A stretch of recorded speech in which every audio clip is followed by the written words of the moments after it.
بسم اللہ الرحمن الرحیم۔ عثمانی دور میں تجارت ایک منظم اور وسیع نظام کے تحت ہوتی تھی۔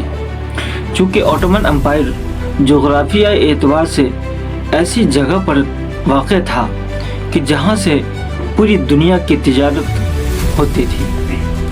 میں آپ کو اس ویڈیو میں پوری تفصیل کے ساتھ بتاؤں گا کہ اوٹومن امپائر پوری دنیا کے تجارت کے لیے ایک مرکز تھی۔ سلطنت عثمانیہ چونکہ اہم تجارتی راستوں پر واقع تھی، اس لیے مشرق اور مغرب کی تجارت اسی کے ذریعے ہوتی تھی۔ مثلا چین اور ہندوستان سے ریشم اور مسالے وغیرہ، عرب ممالک سے خوشبو اور کھجور وغیرہ، یورپ سے کپڑا اور ہتھیار، یہ سب سامان اسی سمندری اور خشکی کے راستوں سے عثمانی سلطنت سے گزرتی تھی، جس کا فائدہ عثمانی سلطنت کو یہ ہوتا تھا کہ عثمانی شہروں میں بڑے بڑے بازار ہوتے تھے، خاص طور پر گرینڈ بازار، جو دنیا کے قدیم اور بڑے بازاروں میں شمار ہوتا ہے۔ یہاں مختلف ممالک کے تاجر آ کر تجارت کرتے تھے۔ اس زمانے میں تجارت کا ایک اہم طریقہ قافلے کا سسٹم تھا، یعنی ٹرانسپورٹیشن کے لیے لوگ اس وقت میں اونٹوں یا گھوڑوں کے قافلے کے ساتھ سفر کرتے تھے اور مختلف شہروں میں سامان بیچتے تھے۔ مختلف سلطنت قافلوں کی حفاظت کا بھی انتظام کرتی تھی۔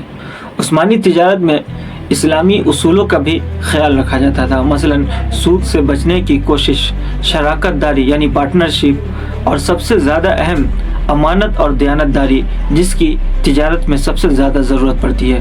اسی وجہ سے مسلم تاجروں کی ساکھ بہت زیادہ مضبوط تھی۔ عثمانی سلطنت کے اہم سمندری مراکز بھی تھے، جن کو ہم کسی دوسری ویڈیو میں تفصیل کے ساتھ بیان کریں گے۔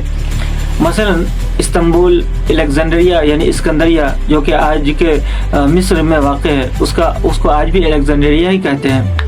یہ بندرگاہ عالمی تجارت کی مراکز تھی۔ عثمانی دور میں تجارت 3 چیزوں پر قائم تھی۔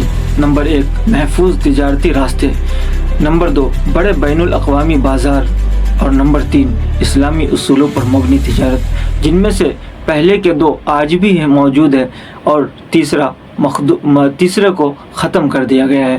اسی وجہ سے اس زمانے میں مسلم دنیا عالمی تجارت میں ایک اہم طاقت رکھتی تھی، اور چونکہ اس زمانے میں اسلامی اصول ختم ہو چکے ہیں، اس لیے ہمارے ذہن و دماغ سے بھی یہ بات ختم ہو چکی ہے کہ اسلام نے تجارت کا ایک اہم طریقہ بتایا ہے